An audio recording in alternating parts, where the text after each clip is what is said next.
Tatlong magkakapatid ang patay sa bangga ng tricycle at pickup sa Iloilo. Isa po sa kanila isusugod sana sa ospital matapos tagain ng kanyang bayaw. Saksi, si CJ Torida ng GMA Regional TV. Nagtulong-tulong ang mga rescuer na kunin ang katawan ng isang lalaki sa ilalim ng isang sasakyan sa Putotan, Iloilo matapos ang bangga ng pick-up at tricycle. Ayon sa pulisya, nag-overtake ang tricycle sa isa pang sasakyan sa kabumangga sa kasalubong na pick-up. Tatlo ang nasawi na magkakapatid. Head-on collision. So sa impact nga ang driver dito naglupad. Ang motong isa nagtatupa sa isang gasunod sa ila. Bago ang insidente, papunta sana ang mga biktima sa ospital para dalhin ang isa sa kanilang kapatid na pinagtataga ng sariling bayaw. Agad na aresto ang suspect. Ayon sa kanya, ang biktima ang unang nagtangkang managa matapos mapagsabihan ng asawa ng suspect. Lasing ang biktima at pinagkukuha ang linya ng kanilang kuryente. Nagas na kami nangon. Antip nga buon, tigin ng tambagan ko. Hindi na nagpa-unlock ng interview ang kaanak ng mga biktima. Hindi na raw sila magsasampa ng reklamo laban sa suspect. Para sa GMA Integrated News, ako si CJ Torida ng GMA Regional TV, ang inyong saksi. Bago matapos ang buwan, nakatagdang magpasya ang LTFRB kung pagbibigyan ang hiling na pansamantalang dagdag pasahe sa mga jeepney. At sakaling hindi aprubahan, pag-aaralan naman kung pwedeng mamahagi ng fuel subsidy. Saksi, si Joseph Moro. May rollback na 80 sentimo kada litro sa diesel at 70 sentimo sa kerosene simula bukas August 19. Sa kabila yan ng dagdag na 60 sentimo kada litro sa gasolina. Sa gitna niyan, tuloy ang hiling ng ilang transport group na pisong pansamantala o provisional na dagdag sa pamasahe.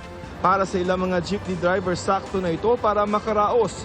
Sa presyo daw kasi ng diesel, maswerte na maka-take home ng 700 hanggang 800 pesos sa araw-araw na pasada. Di madadagdag yung kita namin. Pero may ilan namang nagsabing baka raw makasama pa ito sa kanila. Magiging pasakanin pa rin ng mga pasahero namin yun. Baka lalo pumawalay pa yung pasahero namin. Kung pagbibigyan ng Land Transportation, Franchising and Regulatory Board o LTFRB, 14 pesos na ang magiging pamasahe sa ordinaryong jeep, 16 pesos naman sa modern. Bagay na mabigat daw para sa ilang pasahero. Masyadong mataas naman po yung pamasahe na po. I think makaka-apekto po yun kasi since puro estudyante po yung nagko-commute. So, yung iba binabudget lang po yung pamasahe. Sa pagdinig ng petisyon kanina sa LTFRB, tanong ni LTFRB Chairman Atty. Chofel Luguaris III, kulang pa ba ang naunang pisong provisional increase na ibinigay noong October 2023? Hindi naman daw laging mataas ang presyo ng crudo dati pero hindi nila ito binawi. Posible kayang makover na nito yung hinihingi nila ngayon. Hirit ng mga transport group, nasa 5 piso na ang pangkalahatang itinaas ng presyo ng diesel. Idagdag pa ang tumataas ding gasto sa operasyon. Spare parts, the operational costs, and maintenance fees and expenses. Once nag-increase, nagiging permanent na po ang increase niyan. Kung hindi maibigay ang pisong dagdag, maaari namang pakawalan na ang 2.5 billion pesos na fuel subsidy pero kailangan nasa $80 per barrel ang bentahan ng krudo sa world market. Sa huling datos na nakalap ng GMA Integrated News Research, wala pang $70 ang kada bariles ng krudo sa world market. Pero may pag-aaralan ng LTFRB. Kahit na hindi ho $80 per barrel ho, pag yung ibang factors naman like wages, like operational costs, kung tumaas po to, it could also be a triggering point. We will ask the OTR to consider other factors. Hindi na namin mahihintay sapagkat kung mag-$80, doon pa lang namin makukuha ang aming fuel subsidy. Matagal pa po yan. Ayon sa LTFRB, bago matapos ang buwan ng Agosto, ay inaasahang magkakaroon na sila ng desisyon kung papayagan nila ang dagdag pisong pamasahe. Ipapaaproba ng LTFRB sa DOTR ang anumang desisyon nila, katulong ang mga ahensya ng gobyerno may kaugnayan sa ekonomiya para pag-aralan kung ano magiging epekto nito sa ordinaryong mamamayan. Para sa GMA Integrated News, ako si Joseph Morong, ang inyong saksi. Mabagal na kumikilos pa Hilaga ang bagyong Waning na patuloy na binabantayan ng Pag-asa. Huli itong namataan 555 kilometers east-northeast ng Itbay at Batanes. Wala po itong direktang epekto sa bansa at inaasahang lalabas na rin ng PAR bukas ng umaga. Ang trough naman ay isa pang tropical depression sa labas ng PAR, posibleng magdala ng ulan sa Apayao at Ilocos Norte. Binabantayan din ang cloud cluster o kumpol ng ulap sa labas ng PAR. Hindi inaalis ng pag-asa ang chance nitong mabuo bilang LPA kaya patuloy na umantabay po sa mga update at sa ngayon easterlies ang umiiral sa malaking bahagi ng bansa. Posible rin magpaulan ang localized thunderstorms. Sa datos ng Metro Weather, inaasahang uulanin ang malaking bahagi ng Luzon bukas ng hapon. At sa Visayas, umaga pa lang, may pag-ulan na. Ganoon din po sa Mindanao at meron ding malawakan pang ulan sa hapon. Posible ang moderate to intense rains kaya mag-ingat sa banta ng pagbaha at pagguho ng lupa. Sa Metro Manila, tanghali pa lang, asahan din ang mga pag-ulan. Pinuna ni Oriental Mindoro Governor Bons Dolor ang pagkasira at hinianya dekalidad na pagkakagawa sa ilang dikes sa probinsya. Saksi, si Maki Pulido. Sa kasagsagan ng malakas na buhos ng ulan noong Hulyo, isa-isang gumuho ang ilang bahagi ng 9 na dike sa Oriental Mindoro na pawang mga flood control project. Isa rito ang 380-meter dike sa bayan ng Bungabong na gawa ng SunWest Inc. sa halagang 217 million pesos. 217 million ang cost nito, 380 meters ang haba. I-divide mo yon, umaabot ng 561,000 per meter ang cost. May iba pang puna si Governor Bons Dolor. Paano nga naman daw hindi guguho yung dike? Substandard na nga raw yung pagkakagawa. Substandard pa yung mga materyales na ginamit. Tulad ng mga bakal na ito na napakanipis raw. Sa halip na 16 mm, 12 mm lang ang ginamit. Meron ba naman flood mitigation project, 12 mm design? 16 ang pinaka-minimum. The bigger the bakal, pagtibay. Manipis pa raw ang semento at di man lang nilagyan ng kawing o dawel para hindi agad ito mabiyak. Walang dawel? Hindi. Pare, bakit nag-crack to? Kasi walang bakal, oh. Pare, portion by portion, pag gumagawa tayo niyan, pinagdudugtong para hindi naghihiwalay. Common sense ang tawag ko dyan. Hindi kinakailangan ng inhinyero para maintindihan yan. Ayon sa data ng Department of Public Works and Highways o DPWH, 3 dike ang ipinatayo sa Bungabong sa halagang 651 million pesos. Kapansin-pansin na halos magkakapresyo ang bawat isang dike, tig 217 million pesos kada isa at ilang daang piso lang ang diferensya sa presyo. Pero sabi ni Governor Dolor, hindi naman daw flood-prone area ang Bungabong. Dagdag niya, sa iba't ibang bayan ng Oriental Mindoro, nasa 1.9 billion pesos ang kabuuang project cost ng 9 na gumuhong dike noong nakaraang Hulyo lang. 6 sa 9 na dikeng ito, SunWest Inc. ang kontraktor at isa naman ang St. Timothy Construction Corporation ayon kay Governor Dolor. Kung may kontratista dito pumalpak at hindi sumunod sa specification, bukod sa mabar ito, bukod sa masuspindi, dapat ito tama na, wag nang babibigyan ulit ng proyekto. Doon sa 9 projects, nakita ko sa report ng DPWH, 6 na project, iisang kontratista. There are only 4 contractors doon sa 9 na projects. 6 doon sa 9 na nasira, isang contractor lang gumawa, SunWest. Yung isa, yung St. Timothy. Kasamang SunWest at St. Timothy Construction sa 15 construction company na binanggit ni Pangulong Marcos na naka-corner ng 20% ng flood control projects sa buong bansa. Hinihingi pa namin ang kanilang pahayag. Paliwanag naman ni DPWH Regional Director Gerald Pacanan, sa dami ng mga proyekto, hindi niya nababantayan lahat. Pero pinaiimbestigahan na ngayon at tinanggal na sa pwesto ang project engineer at iba pang tagapagbantay ng mga proyekto. Pinapaimbestigahan ko na po yan.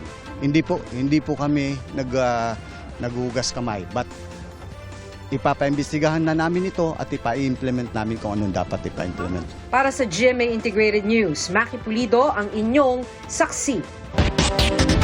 Kasali na po ang mga mangingisda sa mga pwedeng bentahan ng 20 piso kada kilong bigas. Ayon sa Department of Agriculture, magsisimula ito sa mga fish port sa August 29. Halos 3 milyong mangingisda ang inaasahang makikinabang dito. Ang programa ito sa bigas ng DA ay para lamang sa mga senior citizen, persons with disabilities, solo parents, at mga indigent. Hanggang sa pinalawig na para sa minimum wage earners, mga benepisyaryo ng walang gutom program ng DSWD, farmer at farm worker na nakalista sa registry system for basic sectors in agriculture. Sa unang araw ng deliberasyon ng House Committee on Appropriations para sa panukalang 2026 National Budget, ipinunto ang mahigit 300 bilyong pisong amendment o binago ng Kongreso sa 2025 budget. Tinukoy ang bahagi ng budget process kung saan nangyayari ang mga pagsingit ng mga kongresista. Saksi, si Tina Panganiban Perez. Bago talakayin ang hinihinging budget ng administrasyon para sa 2026, binalikan muna ng ilang kongresista ang mga ginawang pagbabago ng Kongreso sa 2025 budget. Ang mga amendment, umabot umano sa halagang 373 billion pesos. To be specific about it, was cut and diverted to other items, either augmenting existing items or funding new ones. After reviewing, pinito lang po ng ating Pangulo ay 26 billion. Masyado pong maliit kumpara doon sa malaking pagbabago. At any given time, during budget execution, the President can withhold releases of the budget if it is not consistent with the priorities of his administration. Tinukoy ni Navotas City Representative Toby Chanco ang isang punto sa budget process kung saan nangyayari ang mga pagsingit sa budget. Ang tinatawag na small committee na binuo noon ng Kamara para tanggapin ang nais na amendments mula sa mga kongresista. So ang initiative at errata ay nanggagaling po yan sa Kongreso. Kaya nga medyo nahirapan si Sec. Ralph na sagutin kung paano nabawasan yung iba dahil talagang Kongreso po may alam yan. Hinihingi ni Chanco ang records ng small committee para sa 2 beses umano nitong pagpupulong na hindi anya maibigay-bigay. The request will be put under consideration and we will let you know if it's possible to... No. Madam Chair, that's not acceptable. This is public record. Ang daming violation, Madam Chair. Walang record, hindi binigay. Ngayon, it's not readily available. Walang record sa archives. Ano to, sikreto? The small committee is subsumed within the Committee on Appropriations and it is not required to render a separate committee report. The rule that you are citing, Honorable Chanco, pertain to standing committees. Simula sa deliberasyon ngayon ng panukalang 2026 budget, aalisin na ang small committee at papalitan nito ng Budget Amendments Review Subcommittee na bubuuhin ng mga piling kongresista mula sa majority at minority bloc. Ang kaibahan, yung small committee binubuo noon pagkatapos abrubahan ang panukalang budget. Pero ang subcommittee bubuuhin sa simula pa lang ng budget process. Bubuksan na rin ang budget process sa mga civil society organization. The House has opened its doors wider than ever before. We've ended the practice of the small committee. We welcome civil society observers. Sa presentation sa House Appropriations Committee, positibo ang mga senyales na iprinisenta ng mga economic managers. Ang paglago ng ekonomiya, pasok sa target na inflation, dagdag na trabaho, at tumataas na per capita gross national income o ang average na kita ng mga Pilipino. Kaya posible raw maging upper middle income country na ang Pilipinas ngayong taon. Our per capita GNI continues to rise, bringing us closer to crossing the World Bank's upper middle income threshold. We are poised to reach this milestone within the PDP period, possibly even this year. Pero may mga hamon na hinaharap ang pamahalaan.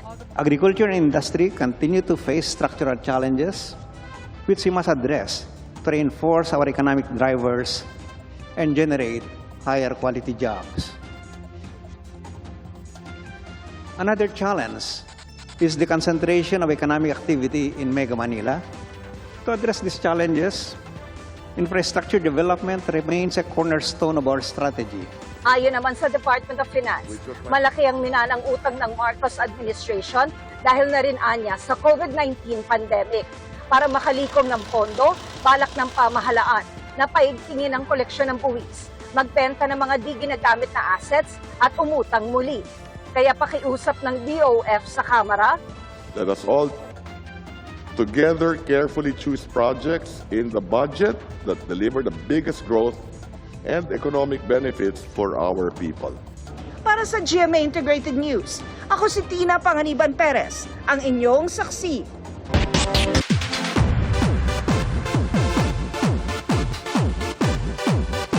Madaragdagan pa ang 3 dekada ni comedy genius Michael V. bilang kapuso dahil sa kanyang muling pagpirma ng kontrata sa GMA Network. May anunsyo rin kaugnay ng 30th anniversary ng Bubble Gang. Narito ang show de saksi ni Athena Imperial. Mula sa mga tumatak na karakter hanggang sa mga parody ng mga sikat na kanta at mga funny spoof, pati pagpapatawang mapupulutan ng aral. Hindi maikakaila ang pagiging henyo pagdating sa comedy ng nag-iisang si Michael V. O. Bitoy. At ang kanyang 30-year journey sa Kapuso Network, madaragdagan pa sa muling pagpirma ni Bitoy ng kontrata. Napaka-fruitful nung 30 years na yun eh. Kasi it gave me the opportunity to learn from GMA. And nakita ko rin yung growth ng GMA. So parang magkatuwang talaga kami ng network. Hindi maikakaila yung malaking tulong na nagawa ng GMA for my career. And I would say GMA nagbigay ng freedom talaga sa akin to spread my wings. Nasa contract signing kanina sina GMA President and CEO Gilberto R. Duavit Jr., EVP and CFO Felipe S. Yalong, OIC for Entertainment Group Cheryl Ching C. At ang asawa at manager ni Bitoy na si Carol Bunagan. The man is a phenomenon. I mean, a creative force, one of the unique talents, di ba? Kung meron sigurong pwedeng tawagin na na living legend, na mabibilang mo siguro sa daliri ng isang kamay, siguradong isa na siya. This man is man with your own word na pag sinabi niya, I will stay. Talagang ever-loyal talent ng GMA, si Bitoy. Salamat, Bitoy. Your creativity, your talent, and your heart have not only made us laugh so hard, but have also made us see the humor in how we are as Filipinos. Nagpadala rin ng mensahe si GMA Chairman Attorney Felipe L. Gozon. Getting you to join Bubble Gang in 1995 was one of the best decisions that GMA Network has ever made. Since then, you've been a loyal kapuso and a dependable creative partner of the network.